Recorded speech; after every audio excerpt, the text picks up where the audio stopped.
আমি তোমাদের এই ভিডিওতে দেখাবো দুদিনের জব্বলপুর কিভাবে ঘুরবে, কি কি দেখবে, কোথায় থাকবে, কত খরচ। তাহলে চলো শুরু করা যাক আমার এই ভিডিওটা। আমরা শক্তিপুঞ্জ এক্সপ্রেস ধরে এসে গেছি জব্বলপুর স্টেশনে। এখানে টোটো, অটো, 4 হুইলার গাড়ি সব পাওয়া যায়। আমরা একটা অটো করে এসে নেমেছি আমাদের হোটেলের সামনে। দেখো আমাদের হোটেলটা, এই হোটেলটা স্টেশন থেকে 1/2 কিলোমিটার দূরত্বে। আমরা হোটেলে ঢুকে আমরা ঘর দেখে নেব, তার আগে আমি কথা বলে নিয়েছিলাম আমরা যে অটো করে এসেছি এই হোটেলে সেই দাদার সঙ্গে আজকের ঘোরার ব্যাপার নিয়ে। আমি এখন হোটেলের রিসেপশনে সমস্ত কথা বলে আমরা এসে পৌঁছেছি দুপুর 12টায়। আমাদের পরের দিনের ব্রেকফাস্ট নিয়ে আমাদের 3 জনের ভাড়া পড়েছিল 1600 টাকা। দেখো এবার রুমটা আমি তোমাদের দেখাচ্ছি। জব্বলপুর যেহেতু 2 দিনের ট্যুর, তাই তোমরা 1 দিনের জন্যেই রুম ভাড়া করবে। জব্বলপুর ঘোরার জন্য 1 রাত্রির 2 দিনই যথেষ্ট। টয়লেটটাও খুব বড়, অনেকটাই বড়, বেশ সুন্দর, পয় পরিষ্কার। জব্বলপুর স্টেশন থেকে এটা একদম সামনেই, কাছেই, 1/2 কিলোমিটার। এই দেখো এটা হচ্ছে মেন রোড। দেখো আমরা বেরোচ্ছি এখন। আমরা অটো দাদার সাথে কথা বলে আজকে জব্বলপুর ঘোরার জন্য 4খানা স্পট 1000 টাকায় ভাড়া করেছিলাম। চলো আমাদের প্রথম স্পটে আসার আগে আমরা ওখানে খাওয়া দাওয়া করেছি। এবার আমাদের সবার প্রথম স্পট হচ্ছে ভেড়াঘাট। সিঁড়ি দিয়ে বেশ কিছুটা নিচে নেমে যেতে হয়, দুপাশে মার্বেলের তৈরি জিনিসের দোকান। ভেড়াঘাটের ফুল ভিডিও আমার চ্যানেলে ছাড়া আছে, তোমরা চাইলে ওটা দেখে নিতে পারো। আমরা পার হেড 100 টাকা বোটিংয়ের টিকিট কেটে নিয়েছি। আর হ্যাঁ, বর্ষার সময় কিন্তু এই বোটিং বন্ধ থাকে। এখানে অনেক সিনেমার শুটিংও হয়েছিল। আর দুপাশে রং বেরঙের মার্বেল দেখতে দেখতে আমাদের যে কখন সময় কেটে গেছে বুঝতে পারিনি। ভেড়াঘাট থেকে 2 পা এগোলেই চৌষট্টিযোগিনী মন্দির। চলো এইবার আমরা যাব চৌষট্টিযোগিনী মন্দির দেখতে। বেশ সিঁড়ি, তবে এটা নিয়ে আমার একটা কথা আছে, যারা একটু বয়স্ক তারা এটা চেষ্টা করবেন না। বেশ অনেকটা খাড়া সিঁড়ি, উপরে উঠে আমার একটু কষ্টই হয়েছিল। তাই আমি সাজেস্ট করব যারা পায়ের সমস্যা বা একটু এজেড তারা কিন্তু এই স্পটটা ছেড়ে দেবেন। আমি গেছিলাম ডিসেম্বর মাসের 26 তারিখে, ঠান্ডার সময়, তাও আমার বেশ কষ্ট হয়েছিল উঠে আসতে। আমরা দেখো উপরে উঠে এসেছি, এবার মন্দিরের ভেতরটায় যাব।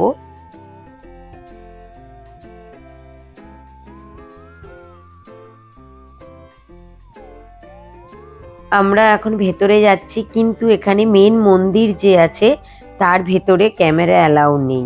আমরা বাইরে থেকে যতটুকুনি পারবো তোমাদেরকে দেখানোর চেষ্টা করব।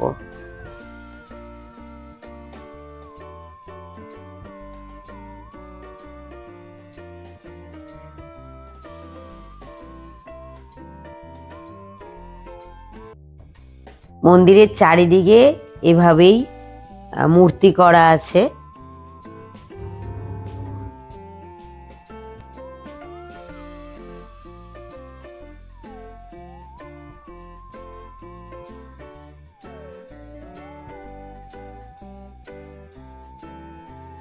আমরা এবার চলে এসেছি ধোয়ান্দার ওয়াটারফলসের একদম কাছাকাছি। দেখো ওপরে রোপওয়ে চলছে, আমরা রোপওয়ে দিয়ে পরে যাব। আমি এসে গেছি ধোঁয়াদার ওয়াটারফলসের সামনে। এই ধোয়ান্দার ওয়াটারফলসের ভিডিও আমার চ্যানেলে আছে, তোমরা চাইলে দেখে নিতে পারো। জব্বলপুরের প্রতিটা স্পটই খুব সুন্দর, তার মধ্যে আরেকটা স্পট এটা হচ্ছে ধোয়ান্দার ওয়াটারফলস। জব্বলপুর ঘোরার জন্য বেস্ট টাইম হচ্ছে ঠান্ডার সময়। তোমরা 4 দিনের যদি ছুটি পাও, হাওড়া থেকে আসা যাওয়া নিয়ে এই জব্বলপুর খুব ভালোভাবে ঘুরে আসতে পারবে। এবার আমরা রোপওয়ের দিকে যাচ্ছি। রোপওয়ে করে ধোয়ান্দার ওয়াটারফলস দেখব। আমরা টিকিট কেটে নিয়েছি। টিকিটের প্রাইস দেখো এখানে দেয়া আছে। ধোয়ান্দার ওয়াটারফলসেরও ফুল ভিডিও আমার চ্যানেলে আছে, তোমরা চাইলে দেখে নিতে পারো। আর হ্যাঁ, তোমরা এই ধোয়ান্দার ওয়াটারফলস এলে রোপওয়েটা অবশ্যই করবে। আমরা আছি এখন রোপওয়েতে ধোয়ান্দার ফলসের উপরে। উপর থেকে দেখো কেমন দেখাচ্ছে।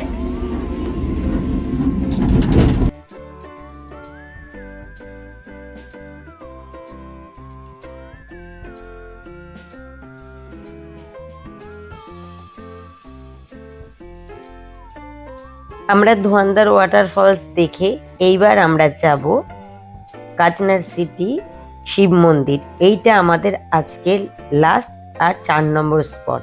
দেখো আমি এখান থেকে পুজোর জন্য পুজোর সমস্ত ফুল মিষ্টি নিয়ে নিয়েছি। এই মন্দির বিকেলেই খোলা হয়, বিকেল 4টের পর, তাই আমরা সবার শেষেই এই মন্দিরটা রেখেছি।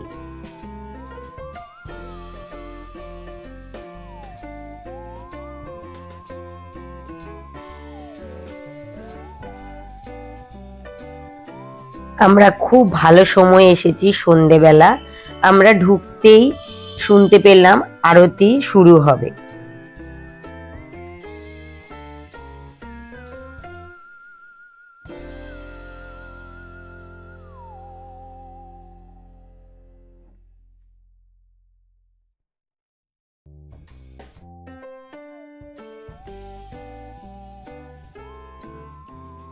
এত বড় শঙ্কর ভগবানজির মূর্তি আমি এর আগে কখনো দেখিনি। খুব সুন্দর আরতি হয়। আমাদের সবার হাতেই আরতির থালি দিয়ে দেওয়া হয়েছে। আমিও পুজো দিয়ে দেখো আরতির থালি নিয়ে নিয়েছি। বিশ্বাস করো সারাদিনের ক্লান্তিটা যেন এখানে এসে দূর হয়ে গেল।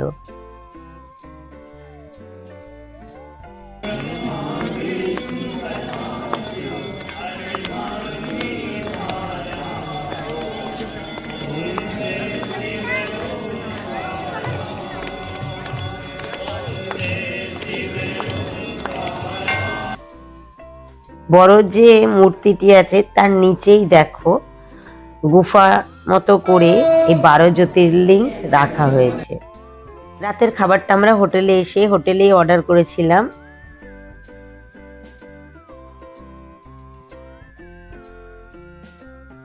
আর হ্যাঁ, তোমরা জব্বলপুর এলে চাইলে 700 থেকে 1000 টাকার মধ্যেও রুম পাওয়া যায়।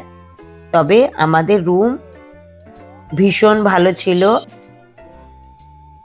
আমাদের দুপুর 12টা পর্যন্ত চেক আউটের টাইম ছিল। আমরা ব্যাগ গুছিয়ে রেডি হয়ে ব্রেকফাস্ট করে বেরিয়ে গেছি গৌরীঘাটের জন্য।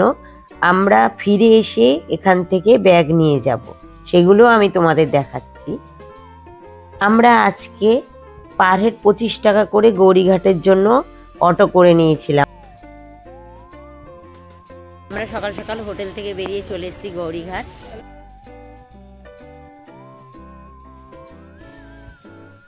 গৌরীঘাটে এসে সবার প্রথমে আমাদেরকে যেটা আকর্ষণ করলো সেটা হচ্ছে বোটগুলো খুব সুন্দর সাজানো। আমরা বোটিং করে নর্মদা নদীর ওপরে নর্মদা মন্দির আর ওপারে আছে গুরুদুয়ারা, সেখানে যাব। আমাদের এক একজনের পার হেড ভাড়া পড়েছে 50 টাকা। যদিও এখানে 20 টাকা ভাড়া, আমরা একটু বেশি ঘুরবো বলে কথা বলেই নিয়েছি যে 50 টাকা পার হেড দেবো আমাদের খুব সুন্দরভাবে সবকিছু দেখানোর জন্য। দেখো এখানে জলের মাঝখানে একটা শিবলিঙ্গ আছে, সত্যি অসাধারণ। সামনে যে দেখতে পাচ্ছ এটি হচ্ছে গুরুদুয়ারা। আমরা এটাই নামবো। তোমরা যদি না নামো তাহলে 20 টাকা ভাড়া, আর এখানে যদি আসো তাহলে একটু সময় কাটিয়ে গেলে 50 টাকা ভাড়া। তবে আমি বলবো তোমরা আসবে, এখান থেকে গৌরীঘাট অসাধারণ। আর গুরুদুয়ারাটা তো খুবই সুন্দর। আমি এর আগে কখনো কোনো গুরুদুয়ারায় যাইনি। গুরুদুয়ারায় ঢুকতে গেলে মাথা ঢেকে যেতে হবে, তবে কেউ যদি রুমাল না নিয়ে যায় তাহলে ওখান থেকেই রুমালের ব্যবস্থা করে দেয়া হবে। গুরুদুয়ারা ঘুরে এবার আমরা যাচ্ছি, নদীর মাঝখানেই তৈরি হয়েছে নর্মদা মাতার মন্দির। মন্দিরে নেমে আমরা পুজো দিয়ে নিলাম। মন্দিরে ফটো তোলা অ্যালাউ নেই, তাই আমি তোমাদের কোনো ভিডিও বা ফটো দিতে পারিনি। আমরা খুব ভালোভাবে পুজো দিয়েছি।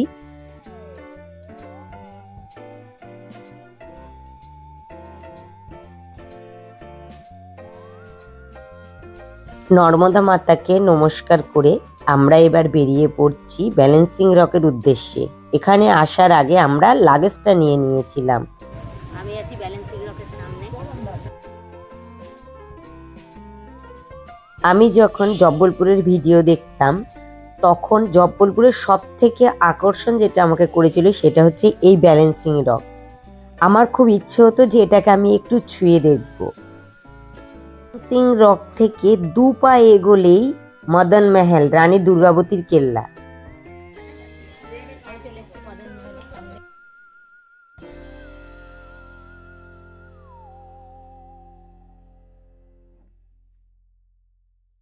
সিঁড়ি দেখে তোমরা কেউ ভয় পেও না।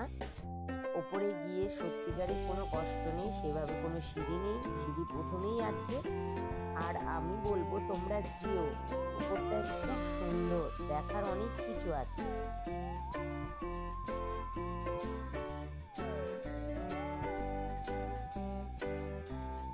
মদন মহল, রানী দুর্গাবতীর কেল্লার ভিডিও আমার চ্যানেলে পুরো ভিডিওই দেয়া আছে, তোমরা চাইলে দেখে নিতে পারো।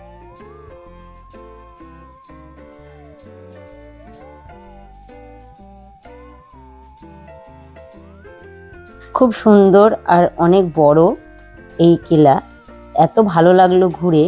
এটা আমাদের জব্বলপুরের দ্বিতীয় দিনের লাস্ট স্পট। আমার ভিডিওগুলো তোমাদের কেমন লাগছে আমাকে কমেন্ট করে জানিও, আর ভালো লাগলে একটা লাইক করে দিও।